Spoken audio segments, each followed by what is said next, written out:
goes out, picked up by the Vikings. Joseph, can he win this long foot race? Linval Joseph, no flags, touchdown Minnesota.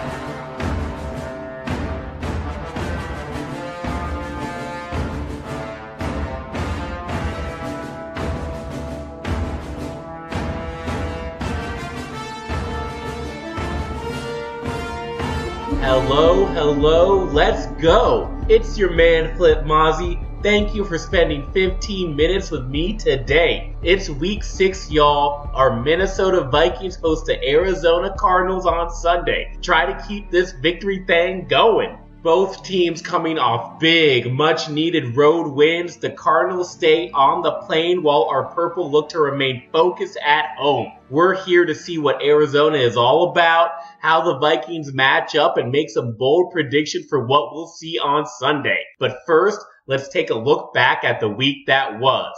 We got 'em! By Sunday night, our Vikings had thrown the Eagles and their fans the peace sign. Wheels up, headed home with a win. Crisis averted for now. Minnesota proved that champions or not, you better come with your best shot.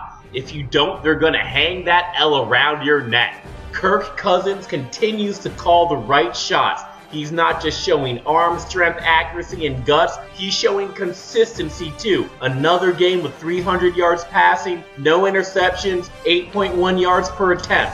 Another touchdown, of course, and outside of that, he's got the passion. He's simply the lifeblood of the Minnesota Vikings offense, the look and feel of that franchise quarterback. It helps a bunch when he's putting up those balls to Adam Thielen and Stefon Diggs. Somehow, the offensive line battled against a tough pass rush, gave time to Kirk, and got our studs the ball. Diggs with 10 catches on 11 targets, 64% success rate, 91 yards, that easy tip-tap catch. That play was so good. Fooled those silly Eagles fans into thinking he was out of bounds.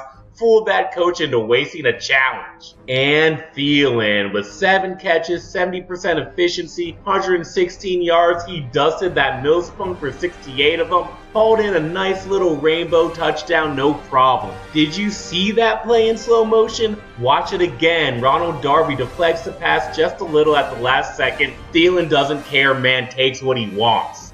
Then, the defense. Let's start from the back and work our way forward. Not a perfect game for the back 7, but they had that better be great look. What I mean from that is the Eagles had to be great to do anything. Any mistake, an inaccurate throw here, drop there, a penalty, that drive is over. Zimmer's D made life tough for the Eagles for most of the game.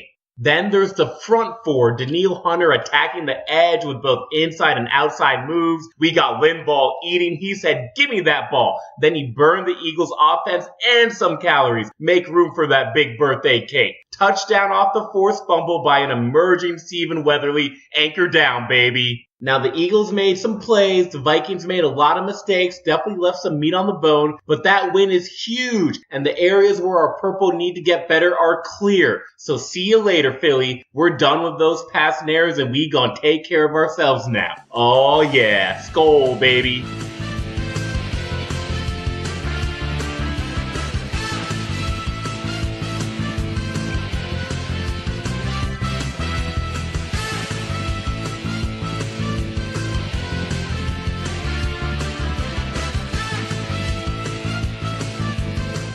When you win by 2, it's not all rosy. Most obvious flaw from that game, the kicker. My goodness, why are we still talking about the kicker? Dan Bailey came up clutch in the end. If he had made all his kicks today, we would have as much confidence as Vikings fans could ever have in a kicker. To me, watching that 28-yard miss again, it actually looked like the pressure off the edge made him push that ball left. And if that's the case, that's another strike against Mike Prefer. They moved down 65 yards on the first drive with ease. Special teams took it away from them. Really like the offensive game plan? Not that fumble on the swing to Rock Thomas. It's a 6-point game, 2nd and 9, and you go backwards with the ball. Terrible play call. JDF got lucky, the D bailed them out. Harrison Smith went full hitman, jarring the ball out of Alshon Jeffrey's hands for a huge 3rd down stop. And we got some gripes with the defensive play calling too. Zimmer's been burnt by the big play all season long. I get the desire to make sure they didn't give one up, but going prevent, come on, man. We knew they loved those tight ends, but still let up everything underneath. They go 75 yards in 100 seconds, 5 catches, and a touchdown to Zach Ertz. Mike Hughes and Eric Kendricks had up and down days, otherwise the defense won the day for us. Offense was good too. Don't let the missed field goals make us forget it. So we're going to take all that good momentum we just got. Strong defensive performance, we can smell their swagger returning. Elite quarterback, receivers, and the rest of the league is starting to take notice. We're hoping to get Dalvin Cook and Trae Waynes back from injury. Sean Bauer and Marcus Sherrills can make a difference too. We're not taking everything though. Let's leave that prevent D behind. They gotta stay aggressive, start to dictate these games even more. They can't get too cute when they get the lead on offense either. They gotta put an end to a month of special teams miscues. Get on the right page. We're begging them. Finally, listen here. We're going to grab a lockbox and we're going to take 38-7 and put it in there with Philadelphia road games and Philly fans getting under our skin. Even 23-21. We're going to close this box and throw it into the ocean. Because we got to realize that for the rest of 2018, none of that matters at all.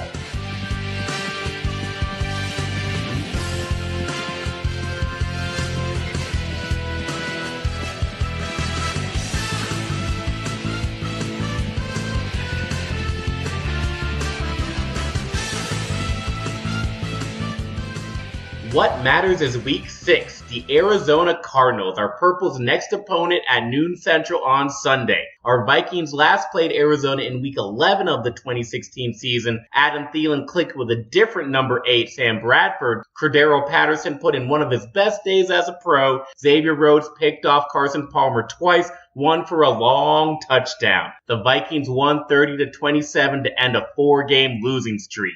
Number 3 in red and number 8 in purple have different names on their backs. Bradford rides the bench after another failed starting stint, so the Vikings will face their second rookie quarterback, Josh Rosen. Rosen has his first NFL win, but he hasn't been that great. Under 50% completion, 6.5 yards per attempt in just over 2 games. The Cardinals score only 13 points per game, and their run game is even worse than Minnesota's. They run with just 39% success. David Johnson hoped to be the focal point of their offense, but he's been bad behind a bad offensive line. Johnson is usually great catching out of the backfield. A 32% efficiency shows he's been unreliable there too. All that puts pressure back on Rosen. Larry Fitzgerald is the only receiver he's counting on. Fitz has got a 52% success rate, but overall Arizona throws for 35% efficiency, 31st in the league. The Cardinals have struggled to build a receiver core around Fitzgerald, and they know it. They throw to running backs and tight ends above average, not so much to their flankers. Doesn't really matter since none of it has worked outside of flashes. For Arizona to succeed, Josh Rosen must rise to the occasion, make his paltry offensive unit look better. Had the Cardinals built a defensive juggernaut to cover up their offensive weaknesses? No. Patrick Peterson, Budda Baker, Chandler Zone, they haven't been enough to create a stalwart group of stoppers. They're good, 11th in points allowed, 22 per game, but when you look at success rate, 25th against the pass, 23rd against the run, just not good enough. But they do still have those stars. Jones has been great at pressuring the quarterback, forcing opposing passers to get the ball out quick. That's a familiar song for us Vikings fans. Peterson looks like a shutdown corner yet again. The combination of elite pass rusher and corner makes for a defense capable of taking receivers out of the pass game. The Cardinals are much better at defending wide receivers as opposed to running backs and tight ends. When teams get the ball out quick, they don't have the linebackers to stop it. 28th in success rate against tight ends, 31st against running backs. We're talking about a 62% success rate, 8.7 yards per attempt attacking with those skill positions. And again, when you test their linebackers in the run game, they break down there too. Arizona doesn't field a complete team, but we've already seen our Vikings underrate a struggling franchise, so that's why this game is important. Let's watch them start this game fast and focused. Take the fight to Arizona. prove that they're still hungry. Revenge games on the road against key opponents, great to see them fired up there. What about at home against a beatable team? Are they gonna get too comfortable in their own beds? Do they like feel-good wins or just wins? Let's find out. Let's see them take every team seriously, see every foe as a threat. See our purple win to advance their Super Bowl dreams. It's all there for the taking, if they really want it.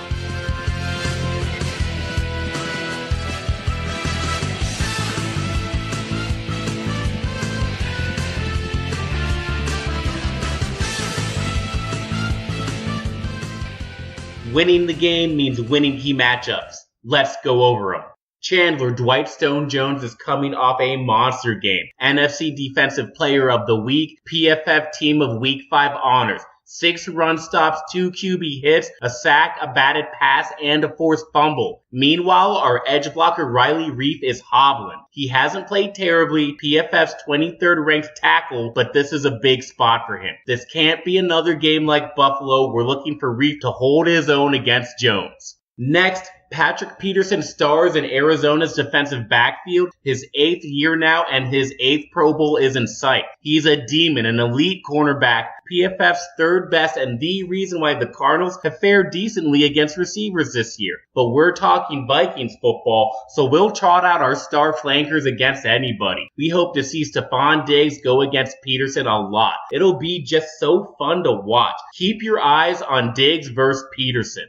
Also, with Dalvin Cook's status up in the air, the Vikings still hope to get something from Latavius Murray. Trae put a little coal in the engine against the Eagles, getting a 55% success rate on 11 carries. Arizona's run defense is beatable. You can get to the second level, but linebacker Josh Bynes has played well there. The 9-year veteran out of Auburn finally secured a starting role in the desert, but let's see if Murray can power through.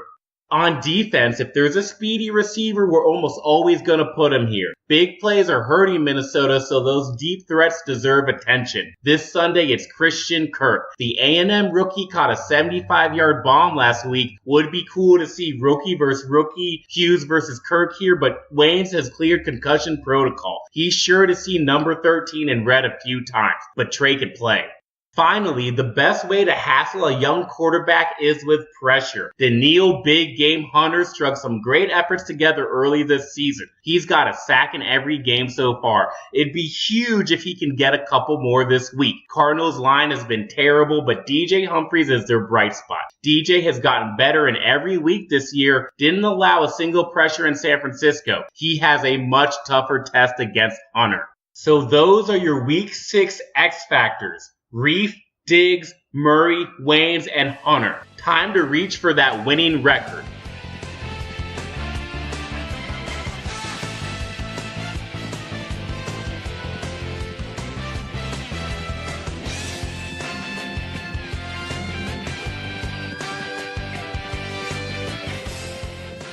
Okay, now let's wrap this up by having some fun, making some bold predictions.